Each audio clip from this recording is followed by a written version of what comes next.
Bonjour à tous, merci d'être là pour cette nouvelle séance, encore une fois exceptionnelle. Vous allez voir, ça va être un festival qui va tourner autour d'un concept dans lequel nous vivons de plus en plus, qui s'appelle la réalité virtuelle immersive.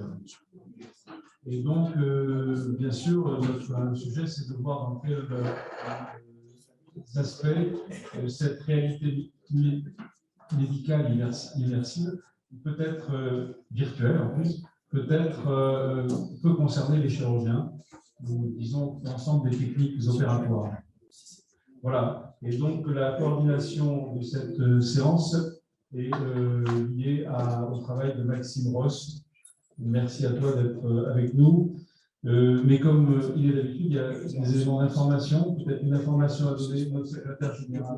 Pour vous rappeler que l'Académie de chirurgie se rendra à Strasbourg le 24 juin prochain, avec un programme concocté d'une part par Carole Maclin, membre de l'Académie, autour du programme des femmes en chirurgie, un programme très riche, il y aura énormément de femmes invitées, et l'après-midi avec invitation de Birkad pour une présentation de l'université. Alors, pourquoi je vous parle de cette manifestation? C'est que les inscriptions sont à prendre, en particulier pour les chambres d'hôtel qui sont réservées pour l'Académie, avant la fin du mois. Donc, vous allez recevoir un séminaire, n'hésitez pas à voir avec Fatia, de manière à pouvoir vous inscrire, réserver votre chambre. Vous serez invité au restaurant à midi, par le cadre, voilà. Je ne peux que vous encourager, vous inciter à y aller. Ça va être une manifestation vraiment extraordinaire sur un thème qu'on n'a pas souvent traité, peut-être une ou deux fois il y a 2 ou 3 ans, sur la place des femmes dans les métiers de la chirurgie en France et en Europe. Et donc, ça se passe à Strasbourg. Initialement, on devait faire cette réunion au Parlement européen pour lui donner un peu son lustre du Parlement, mais pour des conditions liées à la guerre de l'Ukraine, les salles du Parlement ne sont pas disponibles. Donc, on sera reçu par le CHU de Strasbourg, la salle des fêtes du CHU, qui est mitoyenne de l'IRCAD, dans lequel finalement il y a une unité de lieu. C'est donc au sein du CHU, il y a la manifestation le matin autour de la thématique sur les femmes dans les métiers de la chirurgie. Et puis l'après-midi, c'est l'IRCAD dans le monde, avec une opération, là aussi, on peut faire confiance à Jacques Maresco, qui a lancé l'opération Lindbergh, la première intervention qui a pu se faire entre New York et Strasbourg, avec le chirurgien à distance et le malade à Strasbourg. Donc, ce sera sûrement exceptionnel et je ne peux que vous encourager vraiment à participer à cette réunion. En plus, les conditions d'accueil sont extrêmement favorables, luxueuses. Un hôtel 4 étoiles, l'hôtel Villara, et le restaurant gastronomique le 23 au soir, dans lequel nous serons reçus également par la maire de Strasbourg et par le doyen de la faculté de médecine de Strasbourg. Voilà. Donc c'est prestigieux et évidemment les Strasbourgeois sont très honorés que la séance délocalisée de l'Académie nationale de chirurgie se passe en leur sein, au sein de cette ville magnifique. Et donc c'est une chance. Merci de bien vouloir tous vous projeter dans ce déplacement. Maintenant, c'est la place du compte-rendu de la séance précédente par notre secrétaire de séance, Jean-Pierre Rosenbaum.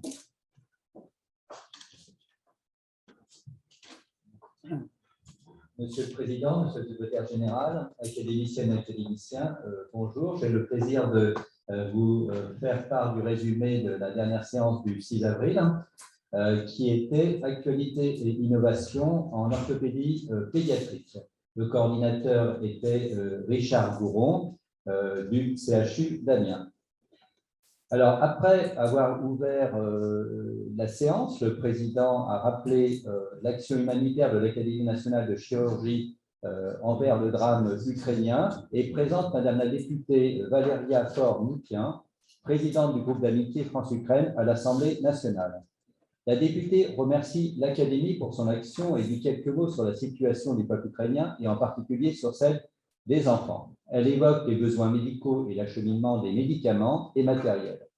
Le président précise que l'Académie est en relation avec la chaîne de l'espoir qui centralise les dons et se charge de leur acheminement.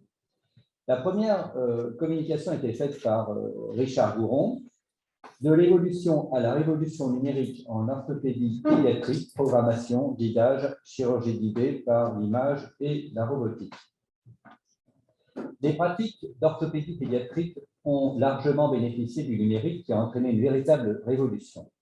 Les enjeux de la digitalisation sont de rendre nos gestes plus fiables et reproductibles, mais aussi de repousser les limites des indications chirurgicales. L'assistance de logiciels, utilisée maintenant en routine, permet de travailler en 3D sur la programmation d'ostéotomie complexe et sur la mise en place de fixateurs externes hexapodales pour obtenir une correction optimale.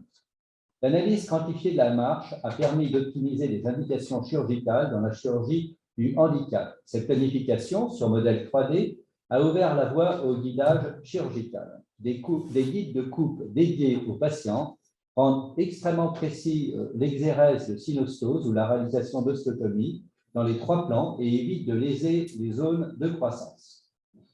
L'assistance robotique s'installe dans les blocs opératoires pour améliorer la précision du geste.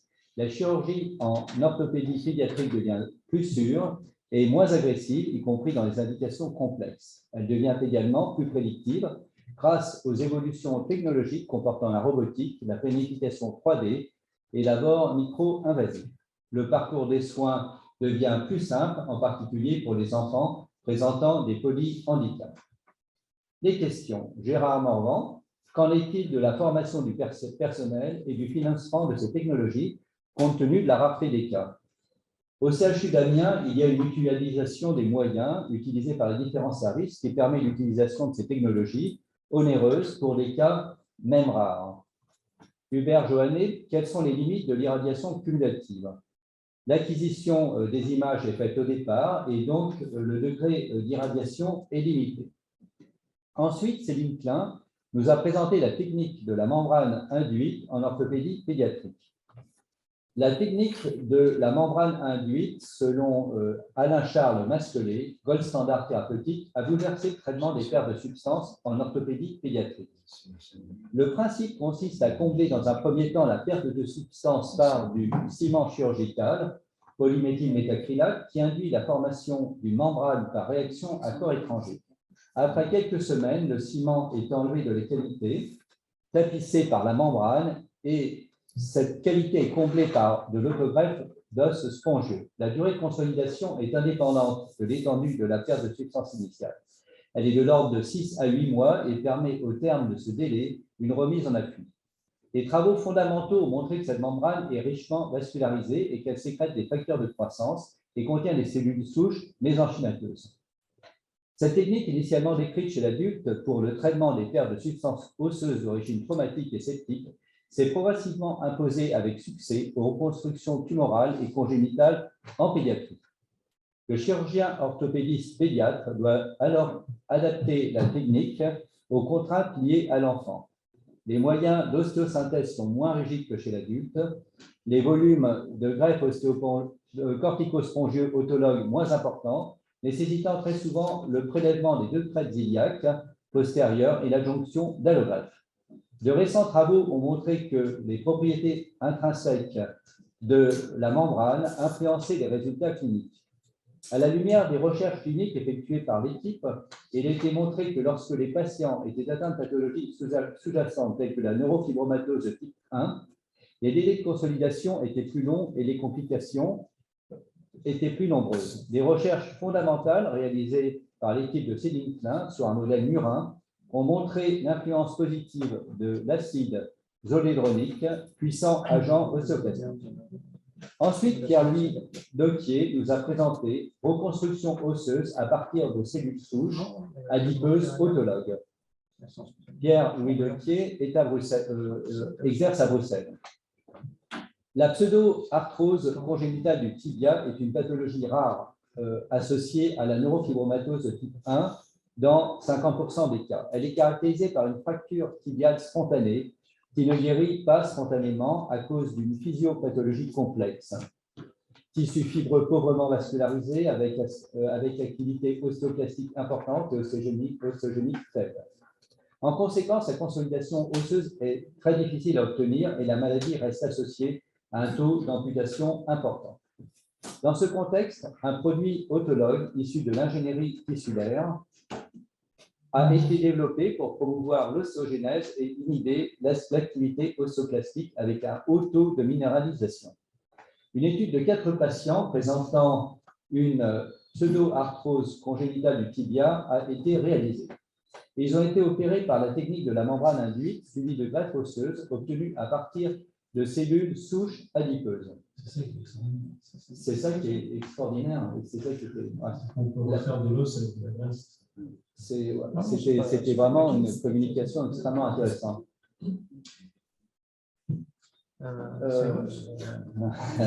Pardon.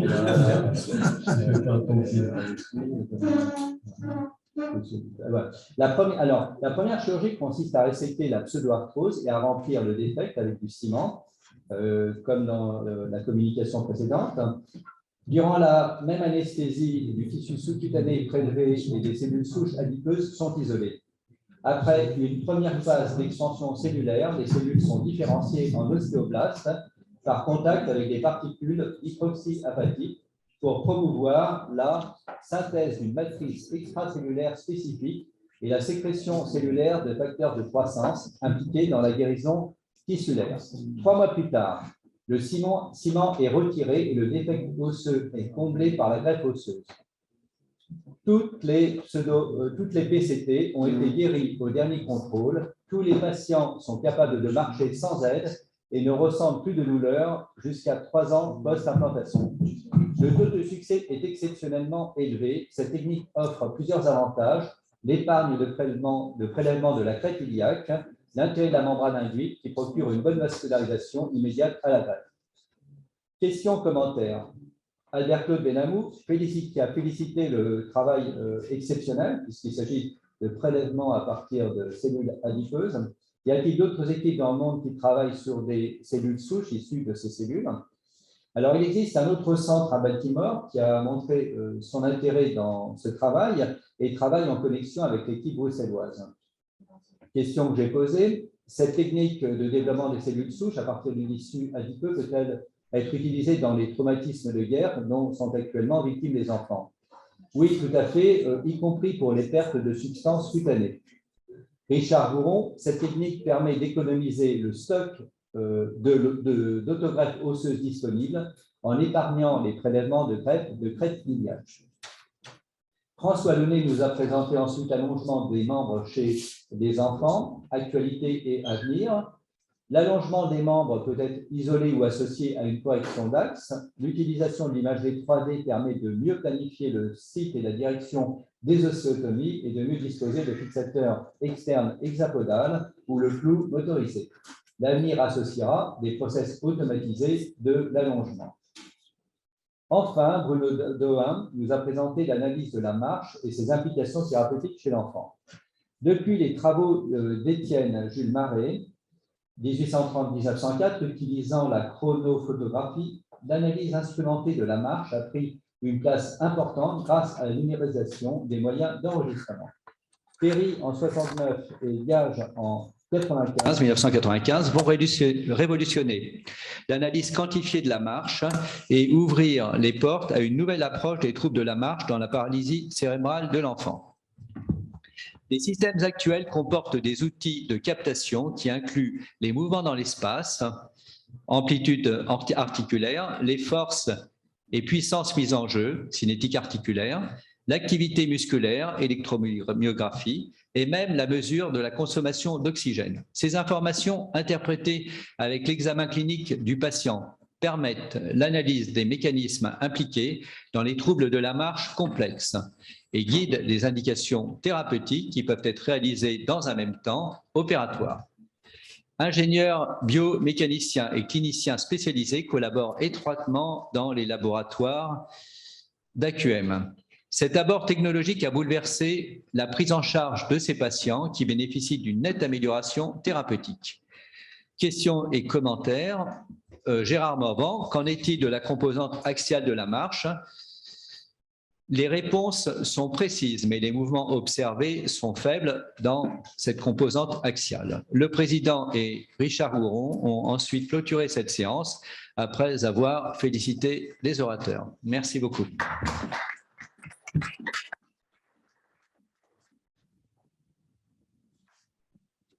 D'abord, un commentaire et remerciement pour ce résumé très complet et en même temps qui nous donne à réfléchir à la place de la recherche en chirurgie et la communication remarquable de notre collègue belge qui a parlé de la reconstitution de tissus osseux à partir de prélèvements simples de graisse cutanée à partir de n'importe quel point du corps pour reconstruire des ostéoblastes. C'est un truc extraordinaire. Et donc, ça mériterait, avec Monsieur le secrétaire général, qu'on puisse peut-être penser à lui remettre un prix de la recherche de l'Académie nationale de chirurgie. C'est la discrétion du président. On va réfléchir ensemble, et puis parce que c'est important de souligner des contributions, en particulier de collègues francophones qui viennent en France nous parler de leurs travaux et montrer qu'ils peuvent enrichir considérablement le patrimoine de notre discipline, de nos disciplines.